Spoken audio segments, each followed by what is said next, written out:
मांगे लहू। अरे भौजी बस 1 मिनट रुक जाओ, बस तू नू 1 मिनट रुक जाओ, अभी तोरा हम पेले वाला बानी, ठीक नू। बस तनी अपन इंट्रो मार ली। So hi guys, Samraj Rajbhar and you are watching crazy number 1। तो भाई लोग आज हम बात करे बानी रत्नेश जौन भैया जी बड़ा नू, उनकरे बात आज करे बानी। उनकरे साथ साथ नू एगो दूगो भोजपुरी मौरी दू एगो दूगो सिंगर बड़ा सन जौन झाटू के नाम से प्रसिद्ध बड़ा सन, ओकनियो के निमन से तेल लगा के पेले वाला बानी। तो वीडियो जरूर सन तक देखिए लो, कहीं से आज की वीडियो बहुत ही ज्यादा इंटरेस्टिंग होखे वाला बा। तो भाई लोग बिना कोरोना वाला सुन के ना स्टार्ट करो आज के बकचोदी।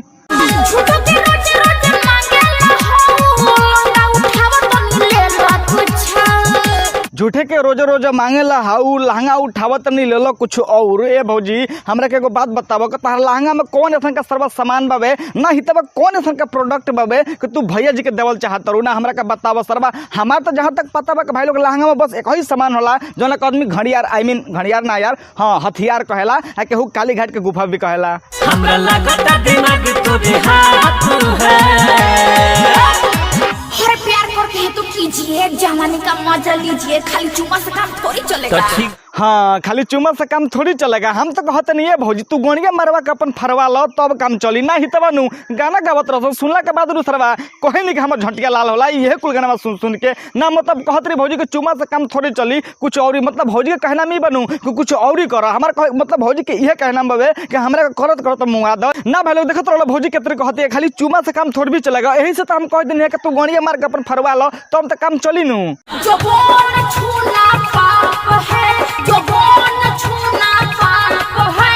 हाँ जबान छूना पाप है और गान मारना माफ है ना, मतलब देखत रहो। अरे सर इहे गाना में रहल रे ना, कौन रहल रे? फिर से गाना लगाओ, फिर से लगाओ सर, भुला गेल बानी। जबान छूना पाप है, जबान छूना पाप है, चुम्मा लेना माफ है। अच्छा जो बन छूना पाप है और चुम्मा लेना माफ है, भौजी के कहना में बाबा। भौजी हम आगवा तनी बोल देनी है सॉरी ओकरा खातिर हम गाना ना सुन ले रहनी है, लेकिन ई जौन तू गाना कहले बड़ू का सही बाबे ना सरवा। जो बन छूना मतलब माँ मतलब पाप बाबे सॉरी, और चुम्मा लेवल माफ बा सरवा। बतावा चुम्मा लेवल माफ बाबा सरवा फ्री में मिला तो लगा तो सरवा नू के रिलीफ के माल बटाता है जू। लहंगा के गरमी झारता है, खाके में न फोर्स सोया मारता। लहंगा का गर्मी झारत तबे खाके में न फोर्स सैया मारत तबे। बा भौजी बा, मतलब ई बात पर मन तो करता नु रे कि दौड़ाई के पेल दिए करा के ना करी बहन चोद गाना गइले बिया गाना सुनत रहो। अरे भाई एगो हमरा का भाई लोग तुम लोग हमरा का बात बताओ लो सरवा मेन फोर्स कहिया से आदमी खाए लग रे। मेन फोर्स के मतलब तुम लोग समझत रहो भाई। हम खुलिया मोका नाम ना दे सकम लेकिन ओकरा के स्पेलिंग में बता देतनी। ओकरा के आदमी CONDOM कहेला, ठीक बाबे। तो आदमी कहिया से खाए लगलू तो सरवा मतलब समझत रहलू तो पहने वाला सामान हवे। तो ई भौजी कहती या के खाके मेन फोर्स सैया मारत हवे। भाग तोरी बहन चोदो सुते नहीं देवे रतिया में कोबो, जगह पे एको बिता फारता। जगह पे एक बीता फारता। अरे भौजी तो नहीं, वो तो ऑलरेडी फाटल बाबे। तब फारी का लाड़ा बा ना करी बहन चोदो नु या भौजी तो नहीं। जहाँ ऐसा का गाना कहबे नु अब नु तो पेल के मुआ तारे बहन चोदो सुन ल तू। 4-5 दिन में चक्कर भइल हमर नाला हो। 4-5 दिन में भइल हमार नाला है ना। उ सरवा नाला थोड़ा ना है ए भौजी, ओकरा का पोखरा कह दो चाहे सरवा गढ़ा कह दो, उ सुन के अच्छा लगी ना। बतावल जरूरी बा कि नाला है ना सरवा गढ़ा हवे। हमरा बोलम हुआ के जान वाला भाला हो, हमरा करे जावे के जाम वाला भाला हो।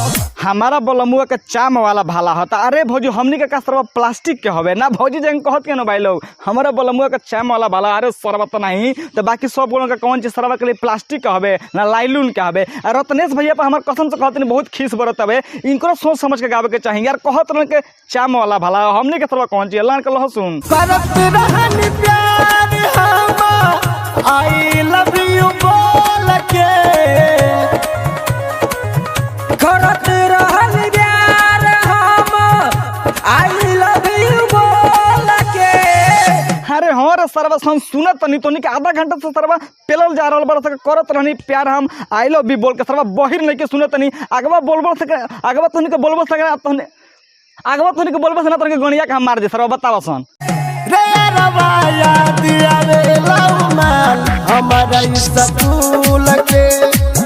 अच्छा इस साल लोग के मतलब नु बुढ़ारी में मतलब स्कूल के माल के याद आवता मतलब देखत रहो भाई लोग इस साल दोनों गोलन के भाई देखो ले एकरा सब कोनो प्रॉब्लम नहीं के गाना से भी हमें कोनो प्रॉब्लम नहीं के हम गाली देवल देखे चाहती लेकिन भाई साहब दोनों जना मिलके जब डांस करत रहलो नु देखला के बाद सरवा नु झटिया लाल हो गेलो रहन कुंवर मजले हलय अकेले तोहरा के छोड़ी नहीं केहू के देले तोहरा के छोड़ी नहीं दोसरा के देले ए भौजी का गारंटी बे तू दोसरा के नहीं देलू का गारंटी बे तू दोसरा के ना देलक हमके बतावा ना सारे आम नु भौजी नु भैया जी के चुतिया काटते यार तो बस आज के वक्त यही खत्म करते नहीं आई होप तुम लोग के वीडियो देख के अच्छा लगल अगर वीडियो अच्छा लगल तो भाई लोग प्लीज यार वीडियो को लाइक कर दियो वीडियो को लाइक कर दियो अगर चैनल पर नतुन बना लो तो नीचे देखो रेड कलर के सब्सक्राइब बटन लोग तुमके दबा के सब्सक्राइब कर दियो और सबसे इंपॉर्टेंट ई बात मानो भाई लोग यही वीडियो के नीचे डिस्क्रिप्शन में नु खोल के देख लियो लोग भैया जी बड़ा उनका चैनल के लिंक मिल जी वो कंप्यूटर से रिलेटेड और मतलब टेक्नोलॉजी से रिलेटेड वीडियो बनावलन और स्टूडियो के बारे में भी बहुत अच्छा खासा जानकारी दिलन अगर उनका वीडियो तुम लोग देखबो तो हम लोग बहुत कुछ सीखे के मिली बहुत नॉलेज प्राप्त कर सकबो तो भूलिए मत यही वीडियो के नीचे डिस्क्रिप्शन में उनका चैनल के लिंक बाबे उनका वीडियो के लिंक बाबे